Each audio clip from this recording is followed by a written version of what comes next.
Welcome to another sociology lesson. This is another lesson about culture and important concepts that we need to start learning about and using and modifying the way that we think based on these concepts that we are taking in this week.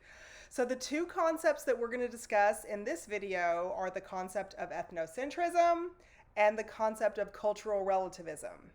Now, these two things are not perfect opposites of each other, but they really focus on doing the opposite thing in a person's mental processes, so to speak. So, ethnocentrism is a concept that's really super important for us to all understand that this affects us all. We've learned so far this week that culture is learned and shared and passed from one generation to the next.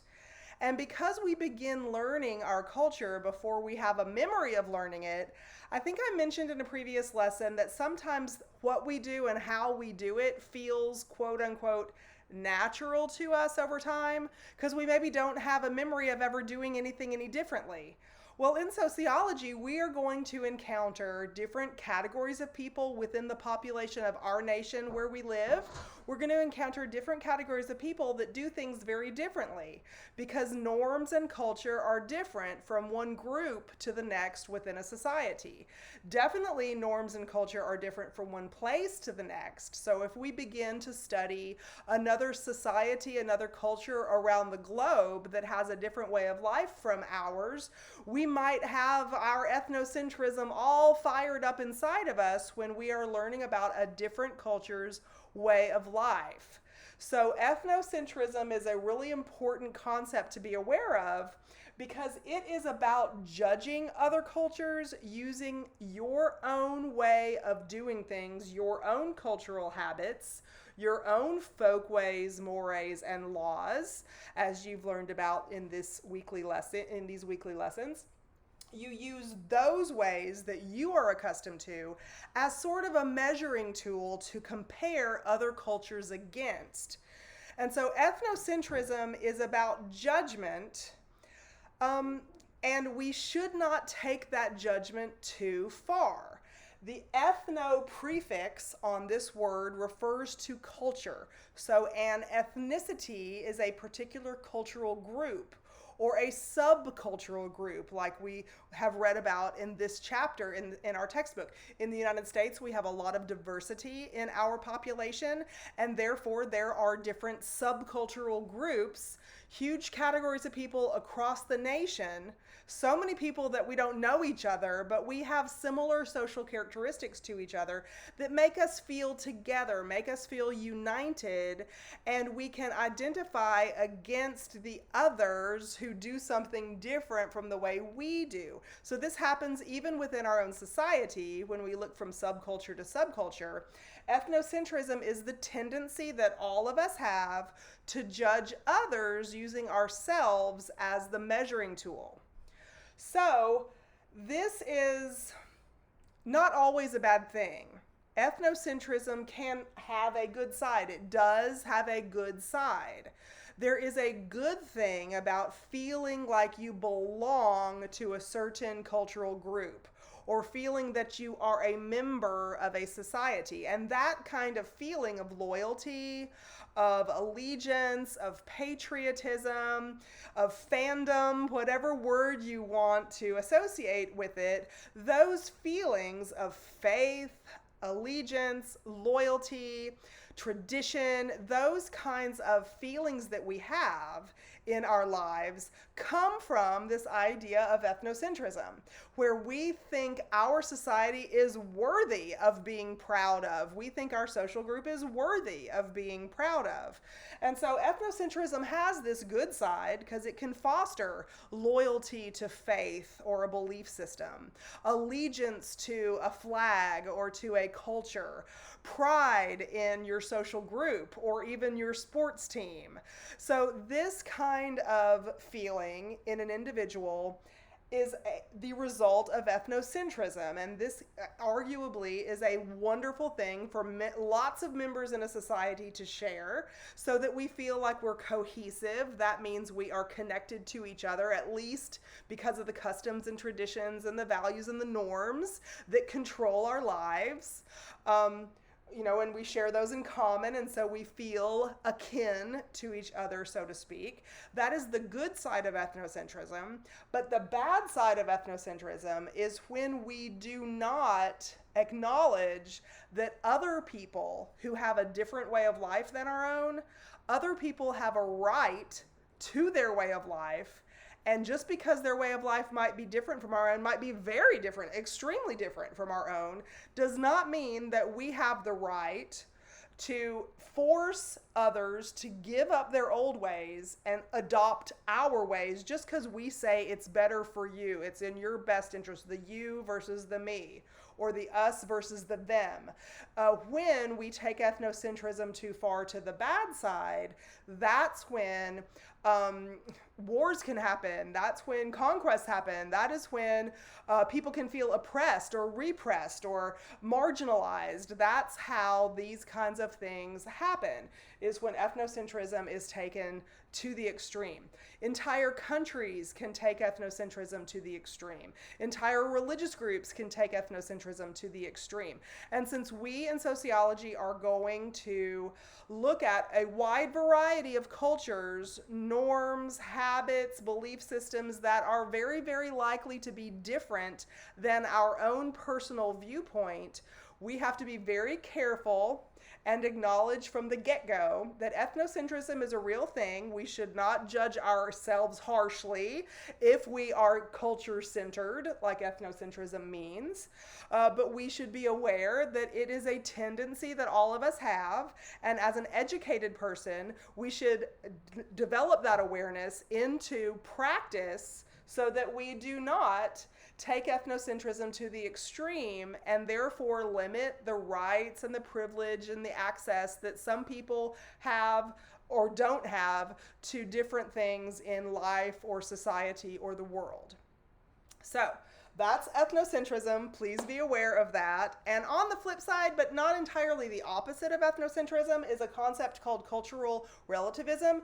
It is also about judgment, but instead of acknowledging that judgment exists and learning to live with it and not abuse it, cultural relativism says eliminate the judgment that you bring into a situation, particularly when you are researching a group of people that you know to be different from yourself. Stand back, acknowledge that those people have a right, those people have value in general, and that you cannot impose your attitude or have a biased point of view when you are evaluating data or while you are conducting a research study that focuses around this different group of people.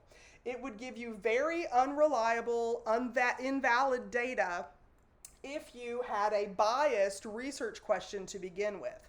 So cultural relativism is a research technique where you acknowledge that we all have a tendency to judge, and you immediately try to eliminate this tendency when you are focusing on groups all the time, not just when you're focusing on groups that are different than your own group, but you should all the time in sociology be value free, as you read about in chapter 1. You should try not to impose your idea of right or wrong onto others, because your idea of right or wrong might not be the universal concept, right? So you can't judge others from this.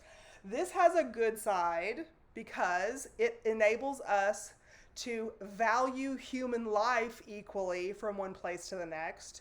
Just because somebody has a very different lifestyle than our own, we cannot think of them as subhuman or above, us either. We can't think of ourselves as below them because their lifestyle is higher than ours.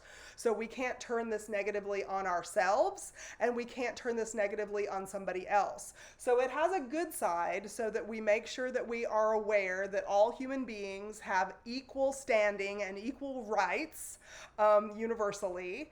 And on the bad bad side, cultural relativism can sometimes cause us to overlook terrible tragedies against human rights simply because they are part of an original social pattern. So, for instance, there is a harsh example that I'm going to give to you right now, but cultural relativism, if you took it to its extreme, it can be very bad. Just like if you take ethnocentrism to the extreme, that can be very bad. But this example that I'm going to give you is called female circumcision. And even putting those words like that into Google to search for it, you probably won't have Google results that show you, that put those words back to you. You're going to see instead words like genital mutilation. Those words, the word mutilation, in no way, shape, or form, no matter how you spin it in poetry, can never have a positive connotation. And so even just framing the concept female genital mutilation is something, that's the way Google is going to respond to you if you type in female circumcision. Because circumcision, at least when we impose that on males in our society, it's seen as something that is acceptable, even expected. It's seen as something that parents do to children without their wishes and knowledge. And in other societies, parents do that to little girls too, not just little boys, or little girls instead, not boys, but little girls instead. And so this is a concept that worldwide human rights organizations fight to eliminate from the human landscape because they see it as a terrible imposition on human rights. Perhaps you agree with that standpoint. So if you agree with that standpoint, then you can see that cultural relativism, when taken too far, can drastically limit the rights, the life experience, even endanger the life of the person that is experiencing the cultural trait. So cultural relativism has a terrible side, just like ethnocentrism has a terrible side. You can take it to the extreme, and then human rights are not only violated, but maybe human life is lost because you can just say, like Pollyanna, you can accept anything in any society because it's just their way of life. Don't put your value system in it. But where do we draw the line? There's a line that when you cross it with ethnocentrism, the good becomes the bad. And there's a line when you cross it with cultural relativism, the good becomes the bad. I can't tell you where that line is. I wish I could. I would probably have a different job than just being your sociology teacher, although I'm plenty smart enough to do this for you. But I'd be on like a world tour, speaking tour or something, TED Talks or something, if I had the answer to this that was a believable, acceptable answer. So I don't have the answer to this. Be suspicious of anybody who does tell you that they have the answer to this, because we have this subjectivity. We have these differing points of view. We have this differing way of life that we should expect from one society to the next. Every society's members have ethnocentrism, which is the tendency to judge. So we just have to know about this. And we in social science are supposed to be value-free when we are investigating other societies. So we have to be aware that we can take that too far and then, accept something that violates standard human rights, natural law, etc. Okay, so in the next video that we watch this week, you will see a curated video about nonconformity that we will be quizzed on and tested on. So I will see you in our next, after this curated video, in our next video lesson together. Bye.